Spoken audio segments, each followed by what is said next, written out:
Are you worried about your employees quietly quitting?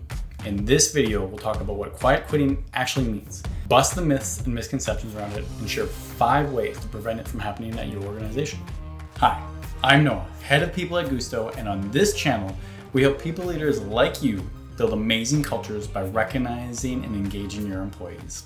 As a people leader, hearing that there's a workplace trend known as quiet quitting blowing up all over social media will probably set a few alarm bells ringing. You're probably wondering what it actually means, how it can affect engagement, productivity, and results, and what you can do to stop it from happening at your organization.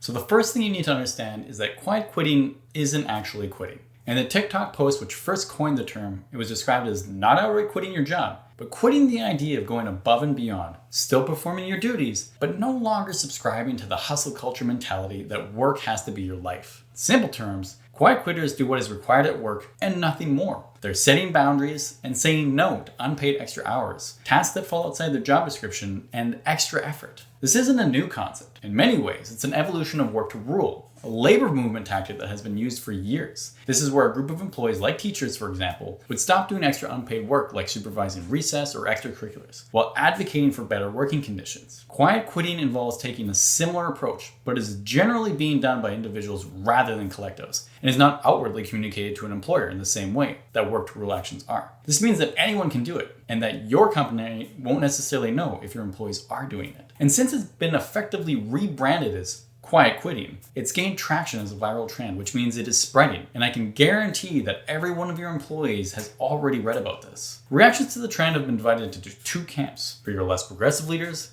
it's just more evidence that the current generation is lazy and doesn't want to work. Others argue quiet quitting is really just doing your job. Some even think that calling it quiet quitting is a misnomer, as it implies that setting healthy boundaries is somehow slacking off. How is doing what you're paid to do for 40 hours a week and then disconnecting and enjoying your own time quitting? The way I see it, quiet quitting isn't about employees failing employers.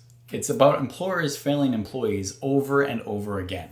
When layoffs are the standard answer to any sign of a slowdown, when being overworked is the norm rather than the exception, and when work you are putting in isn't being recognized or rewarded, why would you go above and beyond? Why neglect your families, your health, and your personal fulfillment for a company that isn't going to give you a raise or promotion, isn't even going to show you any appreciation for your contributions, and will most likely lay you off at the first sign of falling profits? Quiet quitting itself isn't the problem. The disengagement, dissatisfaction, and distrust that it's a symptom of is what you need to fix. So let's talk about how you can do that. So the first thing you need to do is stop setting ambiguous expectations. Think about it like this. If you rely on employees frequently doing things that go beyond their job descriptions to keep your business running, why aren't those things part of their job descriptions in the first place? You need them to work extra hours or fill in for people in other departments, maybe even feed the boss's cat. It should be clear to them that that's what's expected. That way, they can make an informed decision on whether they're happy with these expectations and what rewards you need to provide that will make it worthwhile.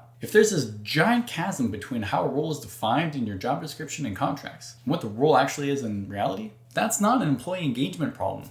That's a communication problem. Second, get used to hearing the word no. Employees should absolutely be able to set boundaries, whether that means not staying late, not taking on tasks outside the remits, or anything else. You should actually be encouraging this type of communication, not worrying about it. If an employee wanting a reasonable workload and a healthy work-life balance is a problem for your company, you're probably doing something wrong, not them.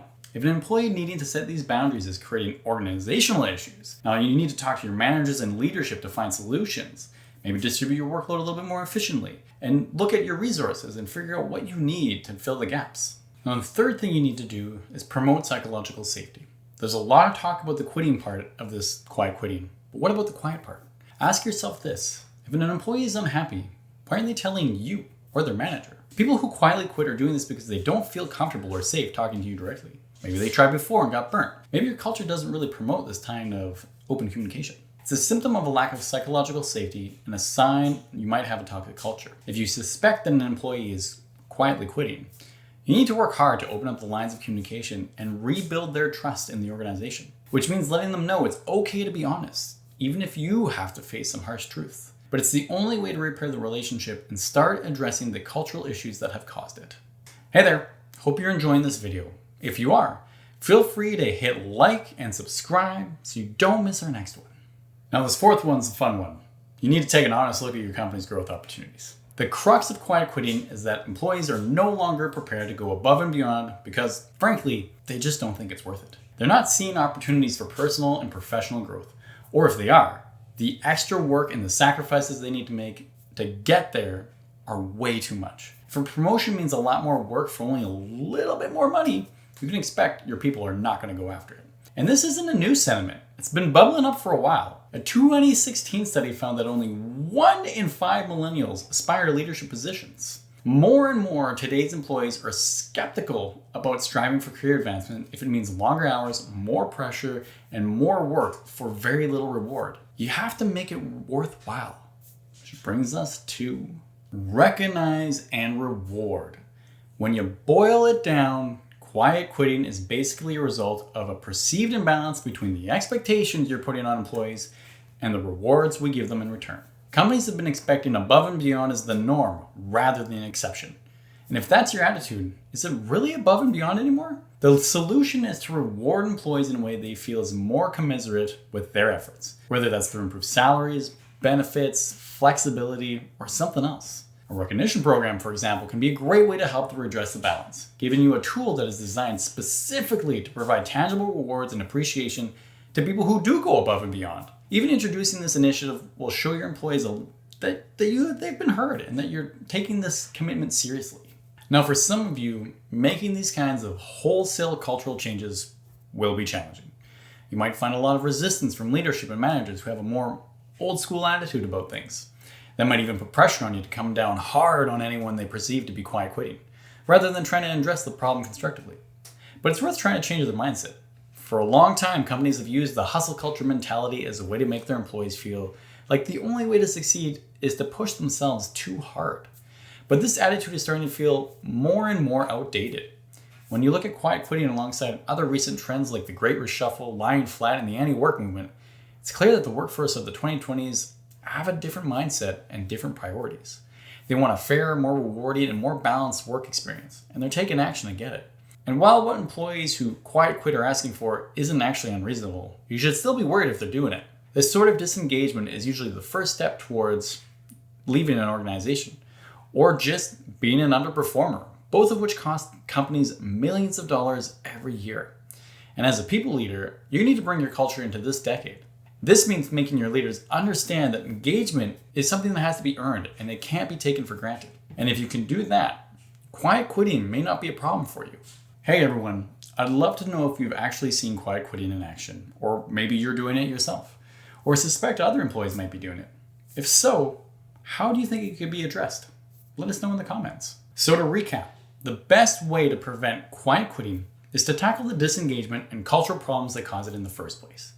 This means no more ambiguous expectations, get used to hearing the word no, promote some psychological safety, take an honest look at your company's growth opportunities, and recognize and reward your people.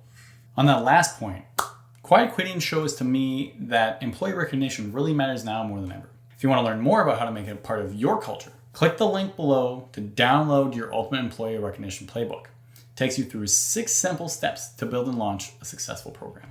Hey everyone, if you found this video helpful, and I really hope you did, I would love it if you hit that like button, as it really helps us get the video to more people. And if you want more great culture building content, be sure to subscribe and ring the bell icon so you don't miss another upload. So thank you for watching, and don't forget to recognize someone for a job well done today. Mucho gusto.